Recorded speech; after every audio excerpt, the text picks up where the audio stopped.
बच्चों, आज हम प्राकृतिक संख्याएं, पूर्ण संख्याएं, पूर्णांक और अभाज्य संख्याओं के बारे में बात करेंगे। सबसे पहले प्राकृतिक संख्याएं क्या होती हैं। प्राकृतिक संख्याएं जो होती हैं वो एक से शुरू होती हैं, एक से प्रारंभ होती हैं। 1, 2, 3, 4, आप जहाँ तक लिखना चाहो वो सभी हमारी प्राकृतिक संख्याएं हैं। प्राकृतिक संख्याएं एक से शुरू होती हैं और आप जहाँ तक लिखना चाहो वो सभी प्राकृतिक संख्याएं ही होती हैं।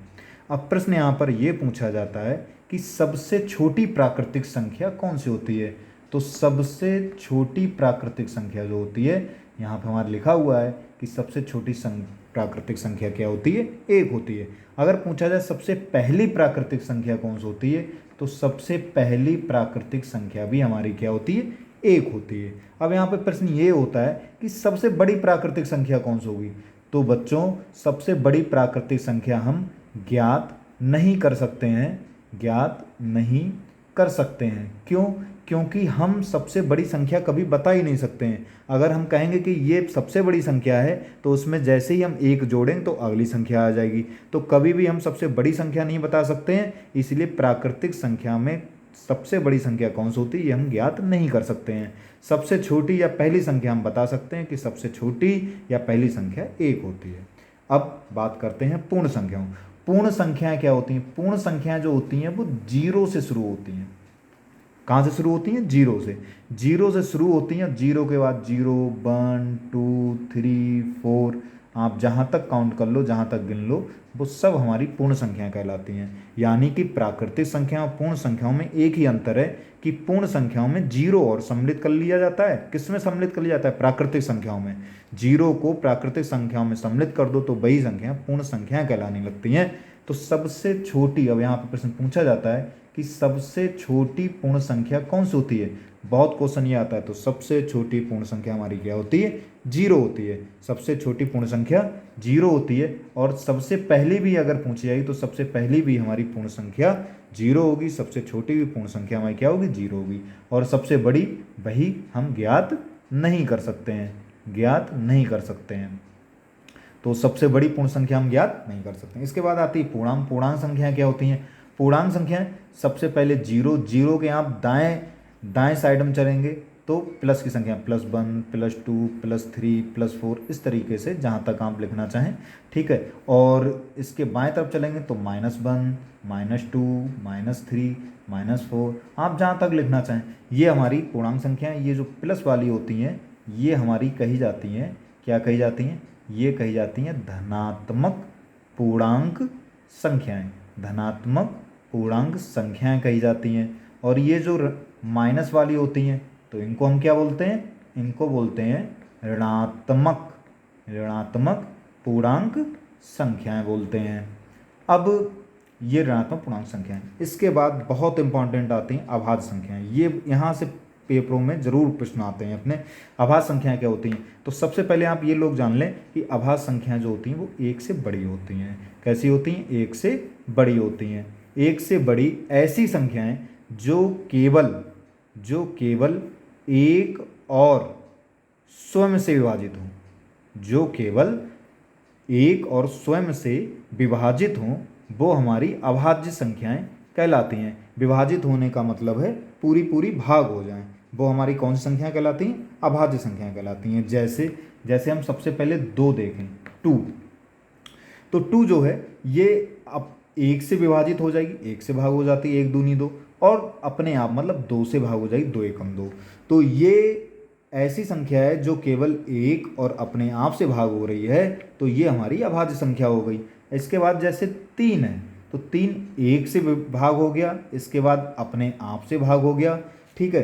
तो यही तो अभाज्य संख्या की परिभाषा है कि 1 और अपने आप से भाग हो जाएगी, केवल 1 और अपने आप से भाग हो जाएगी, वो हमारी अभाज्य संख्या कही जाएगी। इसके बाद जैसे 5 है तो 5 जो है 1 से भाग हो गया और अपने आप, और किसी से भाग नहीं हो सकता है, और किसी से भाग नहीं हो सकता, तो 5 भी हमारी अभाज्य संख्या हो गई। अच्छा, जैसे हम कहें 4 है तो 4 हमारी क्या अभाज्य संख्या है?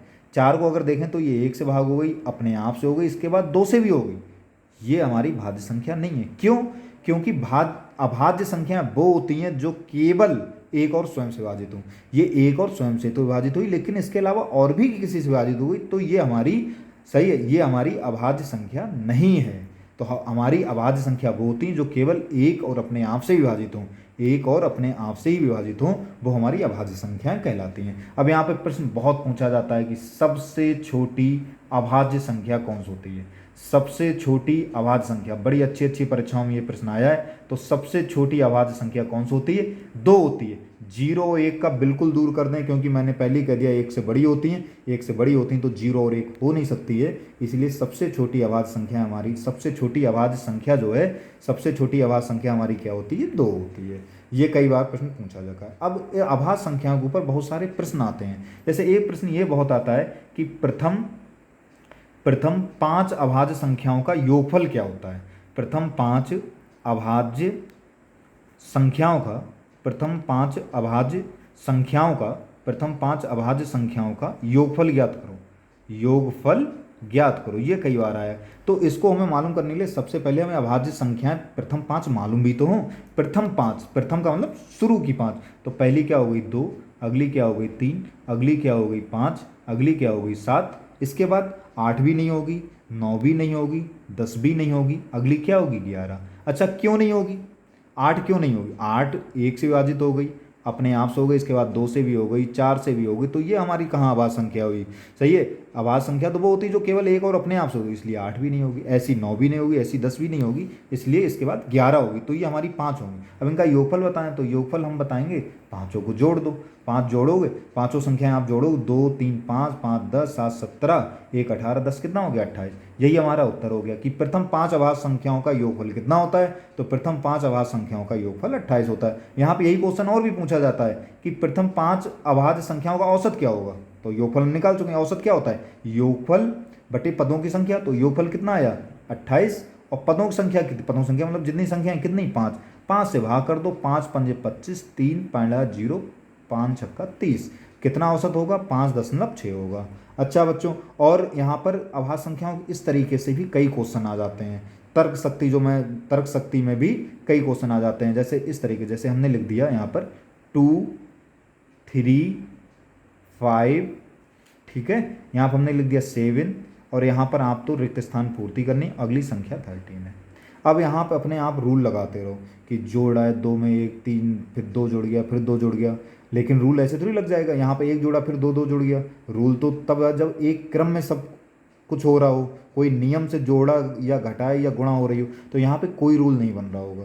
तो अगर बच्चों आप ध्यान से दो, तो मैंने ये कुछ नहीं किया, ये अभाज्य संख्या ही मैंने सब लिख दी हैं। देखो 2 3 5 7, अगली अभाज्य संख्या क्या होती है? विकल्प इसके 4 दिए होंगे। अब आपको यहाँ पर लिखता हूँ पूरी, तो अगली अभाज्य संख्या क्या होती है? 11। तो यहाँ पे क्या आ जाएगा? तो इस तरीके के भी क्वेश्चन अभाज्य संख्याओं से कई बार पूछे जाते हैं।